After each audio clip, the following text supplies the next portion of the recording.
ప్రపంచ ఆధ్యాత్మిక కేంద్రంగా వర్ధిల్లుతున్న పుట్టపర్తిలో సత్యసాయిబాబా గారి శత జయంతి వేడుకలు ఇటీవల ఘనంగా జరిగాయి. ఆధ్యాత్మికంతో పాటు సత్యం, ధర్మం, శాంతి, ప్రేమ, అహింస అనే మానవతా విలువలను పాఠాలుగా బోధిస్తూ కోట్ల మంది భక్తుల గుండెల్లో కొలువైన సాయిబాబా గారి గురించి ఈ వీడియోలో తెలుసుకుందాం. Let's hour today's episode. Puttaparthi Saibaba గారు మన తెలుగు రాష్ట్రాల్లోనే కాకుండా మన దేశంతో పాటు విదేశాల్లో కూడా చాలామందికి తెలుసు. ముఖ్యంగా తెలుగు రాష్ట్రాల్లోనైతే పుట్టపర్తి సాయిబాబా గారు తెలియని వారుండరు.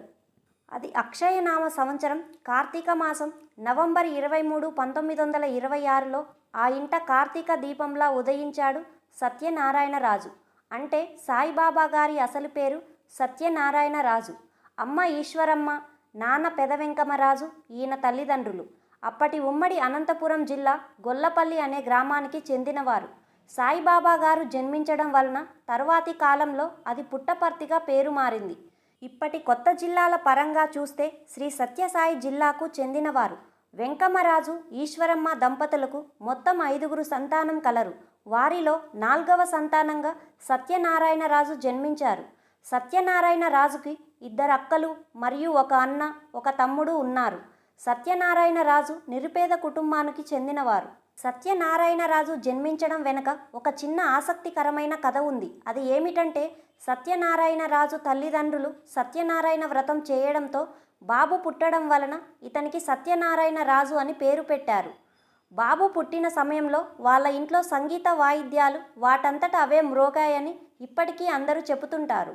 అలాగే ప్రొఫెసర్ నారాయణ కస్తూరి రాసిన పుస్తకం ప్రకారం వెంకమరాజు, ఈశ్వరమ్మ దంపతులు ఇంట్లో వ్రతం చేసుకున్న తర్వాత ఈశ్వరమ్మకు రాత్రిపూట బ్లూ కలర్లో ఒక కాంతి తనలో లీనమైనట్లు కనిపించిందట.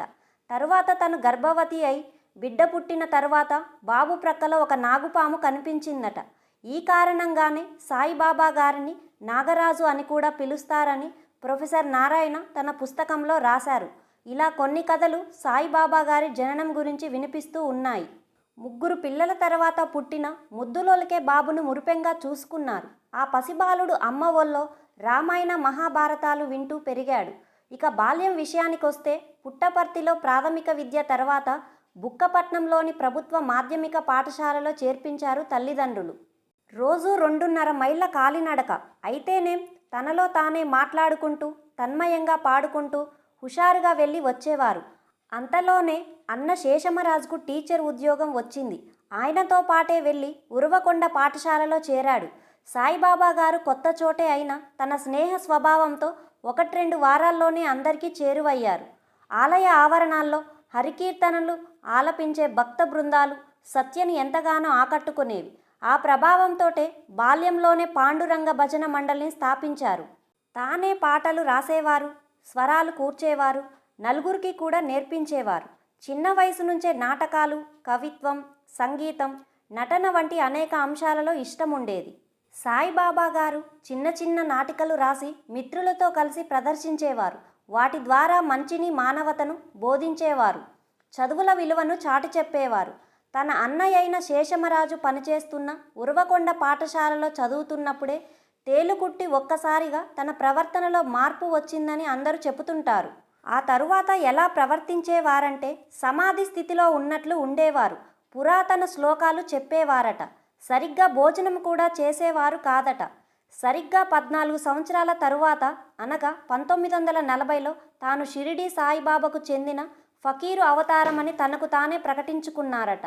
అదే సమయంలో 1940 అక్టోబర్ 20న తనకు 14 సంవత్సరాల వయసు ఉన్నప్పుడు తాను చదువు మానేస్తున్నానని చెప్పి తనకు పని ఉందని భక్తులు పిలుస్తున్నారని అందరికీ చెప్పి ఊరి బయటకు వెళ్ళారట. అలా ఊరి బయటికి వెళ్ళిన సాయిబాబా గారు 3 సంవత్సరాల వరకు దగ్గరలో ఉన్న ఒక తోటలో చెట్టు క్రింద కూర్చొని అక్కడే గడిపేవారట. ఆ సమయంలోనే అతని వద్దకు మెల్లగా ప్రజలు రావడం మొదలైంది. షిరిడీ సాయి ప్రేమతత్వం సత్యను అమితంగా ఆకట్టుకుంది. సాయి సచ్చరతను తరచూ ప్రస్తావించేవారు. అప్పటి నుండి అందరూ వీరిని సత్యనారాయణ రాజుగా కాకుండా పుట్టపర్తి సాయిబాబాగా, సత్యసాయిగా పిలవడం మొదలుపెట్టారు. ఆ తరువాతి కాలంలో మద్రాస్కి వెళ్ళి దక్షిణ భారతంలో పర్యటనలు ప్రారంభించారు. ఈ విధంగా తొందరగా భారీ సంఖ్యలో భక్తులు తయారయ్యారు. 1944లో సాయిబాబా చుట్టూ ఉండే అనుచరులలో కొందరు ఏకంగా ఇతనికి గుడినే కట్టారు. దీనిని పాత మందిరం అని పిలిచేవారు. ఇప్పుడది సాయిబాబా గారి ఆశ్రమమైన ప్రశాంతి నిలయంగా మారింది. ఆ తరువాత గుడిని మరింత పెద్దదిగా 1948లో కట్టడం ప్రారంభించి 1950వ సంవత్సరంలో పూర్తి చేశారు. అతి తక్కువ కాలంలోనే బాబా గారి పేరు ప్రపంచమంతటా విస్తరించింది. అమెరికా, జర్మనీ, యూకే తదితర దేశాల నుంచి అంతర్జాతీయ యాత్రికులు వరుస కట్టారు. అదే సమయంలో ముఖ్యంగా ఉత్తర భారతదేశం యొక్క భక్తుల తాకిడి కూడా పెరగడంతో ఈ ప్రశాంత నిలయ నిర్మాణానికి పూనుకున్నారు. అదేవిధంగా బాబా గారి పేరు మీద ఎన్నో కట్టడాలు వెలిశాయి. 1957లో బాబా గారు ఉత్తర భారతదేశ దేవాలయాలు తిరిగారు. ఉన్నట్టుండి సాయిబాబా గారికి 1963లో 4 సార్లు గుండెపోటు వచ్చింది. ఆ సమయంలో ఆయన ఏం చెప్పారంటే, తాను చనిపోయిన తర్వాత ప్రేమసాయి అవతారంలో పుడతానని అప్పుడు చెప్పారు. 1968 జూన్ 29న సాయిబాబా గారు మొదటిసారి విదేశీ పర్యటనలు మొదలుపెట్టి ఉగాండా, నైరోబీ వంటి దేశాలను పర్యటించారు.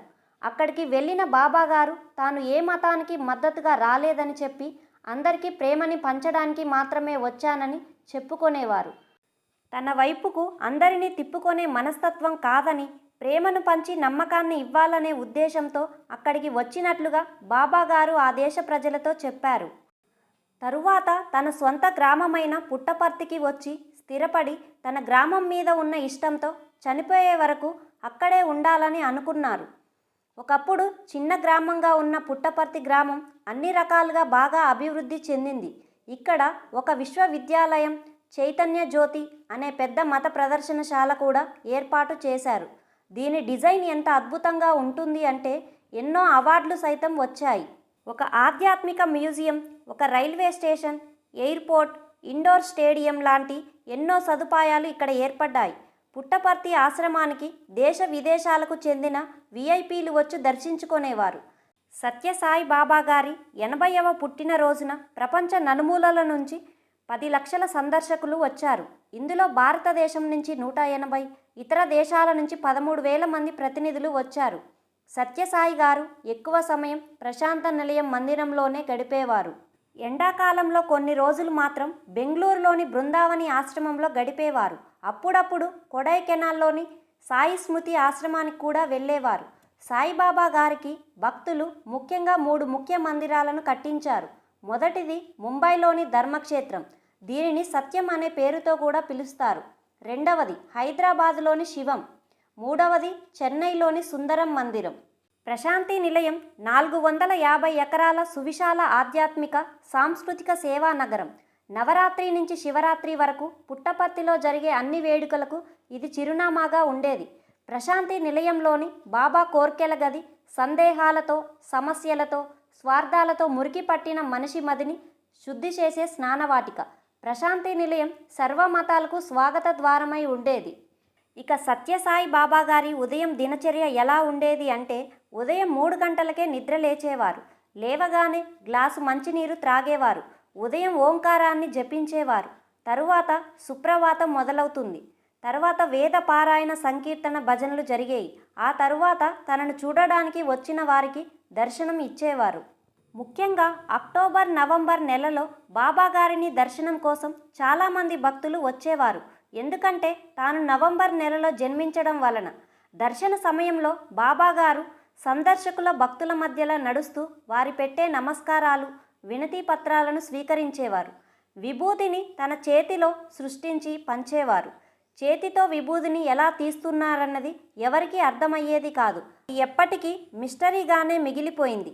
భక్తుల్లో కొందరిని ప్రత్యేక దర్శనానికి, మాట్లాడడానికి బాబాగారు అనుమతించేవారు. సాయిబాబా గారి భక్తుల్లో విఐపీలు కూడా ఉన్నారు. రాష్ట్రపతులు, ప్రధానమంత్రులు, మంత్రులు, న్యాయవాదులు, సినీ రంగ ప్రముఖులు, ప్రముఖ క్రీడాకారులు కూడా ఆయన భక్తులుగా ఉన్నారు. అటల్ బిహారీ వాజ్పేయి గారు, అబ్దుల్ కలాం గారు, నరేంద్ర మోదీ గారు, సచిన్ టెండూల్కర్, బాలీవుడ్ అగ్రనేతలు సైతం పుట్టపర్తికి వచ్చి బాబా గారిని దర్శించుకునేవారు. ప్రముఖ క్రీడాకారుడైన సచిన్ టెండూల్కర్ తాను ఒత్తిడికి గురి అయినప్పుడు బాబా గారిని దర్శించుకుంటే మనసు ప్రశాంతంగా ఉందని చెప్తుండేవారు. అదేవిధంగా సత్యసాయి ట్రస్టుకు విరాళాలు ప్రపంచం నలుమూలల నుండి వచ్చేవి. ఇలా ఎంతో గొప్ప స్థాయికి ఎదిగిన బాబాగారు 2011 మార్చి 28న అనారోగ్యానికి గురి అయ్యారు. కిడ్నీ సమస్యలు, ఛాతీకి సంబంధించిన సమస్యలతో బాధపడుతూ ఆసుపత్రిలో చేరారు. సుమారు నెల రోజుల పాటు బాధపడుతూ చివరికి 2011 ఏప్రిల్ 24న తన 85 ఏళ్ల వయసులో పుట్టపర్తి సాయిబాబా గారు తన అవతారాన్ని ముగించారు. సత్యసాయి గారు అందరి శరీరాల్లానే నా దేహము అశాశ్వతమే కానీ నా సంకల్పం, నా కార్యక్రమాలు మాత్రం శాశ్వతం అనేవారు. బాబాగారు అన్నట్టుగానే తన విద్యా సంస్థల్లో అక్షరమై, తన వైద్యశాలల్లో ఔషధమై, తన సేవా సైన్యాల్లో సంకల్పమై తానిప్పుడు అదృశ్యంగా జీవిస్తున్నారు. ఎప్పట్లానే ప్రేమిస్తున్నారు, దీవిస్తున్నారు. వీరి మరణాంతరం సాయిబాబా గారి పార్థివ దేహానికి వేద మంత్రాలతో మహాసమాధిని కట్టారు. పుట్టపర్తిలో ప్రశాంత నిలయంలోని కుల్వంతా హాల్లో అన్ని కార్యక్రమాలు సాంప్రదాయకంగా జరిపారు. 2011 జూలై 15 నుంచి సత్యసాయిబాబా గారి మహాసమాధిని భక్తులు దర్శించుకునేలా అవకాశం కల్పించారు. పుట్టపర్తి అనే గ్రామం బాబాగారి జననం కారణంగా ప్రసిద్ధ పుణ్యక్షేత్రంగా పేరు పొందింది. పుట్టపర్తి సాయిబాబా గారి పేరు మీద ఎన్నో స్కూళ్ళు, కాలేజీలు, మెడికల్ కాలేజీలు, హాస్పిటల్స్, అనాథాశ్రమాలు, మహిళా సంరక్షణ కేంద్రాలు ఎన్నో ఏర్పడి తమ సేవలను అందిస్తున్నాయి. పుట్టపర్తిలో కాకుండా చాలా పట్టణాల్లో సత్యసాయి ట్రస్ట్ కింద నడిచే ఎన్నో సేవా సంస్థలు ఎన్నో మంచి పథకాలను ప్రజలకు అందిస్తున్నారు. ఎన్నో ఆలయాలను కట్టించారు. 1995లో రాయలసీమ ప్రాంతంలో సాయిబాబా గారు నీటి ప్రాజెక్టు పనులను చేపట్టారు. 2001లో పుట్టపర్తిలో సూపర్ స్పెషాలిటీ హాస్పిటల్ కట్టించారు. ఈ విధంగా ప్రపంచవ్యాప్తంగా కోట్లాది భక్తులను సమకూర్చుకున్నారు. వేల సంఖ్యలో సేవా కేంద్రాలను ఏర్పాటు చేశారు. ప్రజలకు నీటి సౌకర్యం కల్పించారు. సాయిబాబా గారు తనకు తాను దేవుడునని చెప్పుకుంటున్నారని తన మీద ఎన్నో ఆరోపణలు కూడా వచ్చాయి. అయినప్పటికీ బాబాగారు వాటిని ఏమీ పట్టించుకోకుండా ప్రజలకు తన వంతు సాయాన్ని అందించారు. వారి అవసరాలను తీర్చారు. ముఖ్యంగా పుట్టపర్తి గ్రామ ప్రజలకు ఎటువంటి లోటు లేకుండా అనేక వసతులను కల్పించారు. ఎప్పుడూ సేవా కార్యక్రమాలను కూడా ఆపేవారు కాదు. అందుకే ప్రజలు ఈయనను దేవుడుగా భావించేవారు. అయితే కొందరు శాస్త్రవేత్తలు బాబా గారి గురించి స్టడీ చేయడం మొదలుపెట్టారు. బాబా చేతి నుండి విభూతిని తీసి ప్రజలకు ఇస్తుండడం, ఈయన ఫోటో ఉన్నవారి ఇంట్లో ఏవో అద్భుతాలు జరుగుతుండడం అని వార్తలు రావడం వంటివి చూసిన శాస్త్రవేత్తలు పరిశోధనలు ప్రారంభించారు. ఐస్లాండ్ దేశానికి చెందిన మనోవిజ్ఞాన శాస్త్రవేత్త ఎర్లాండ్ హెరాల్డ్సన్ నియంత్రిత పరిస్థితుల్లో బాబా గారిని అధ్యయనం చేయడానికి ప్రయత్నించాడు. అందుకు ఆయన అనుమతి దొరకలేదు.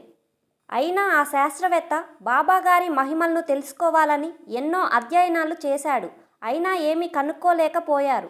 1976 ఏప్రిల్లో బెంగళూరు విశ్వవిద్యాలయం అప్పటి వైస్ ఛాన్సలర్ అయిన భౌతిక శాస్త్రవేత్త, హేతువాది అయిన డాక్టర్ హెచ్ నరసింహయ్య మూఢనమ్మకాలను, మహిమలను హేతుబద్ధంగా పరిశీలించే సంస్థను స్థాపించాడు.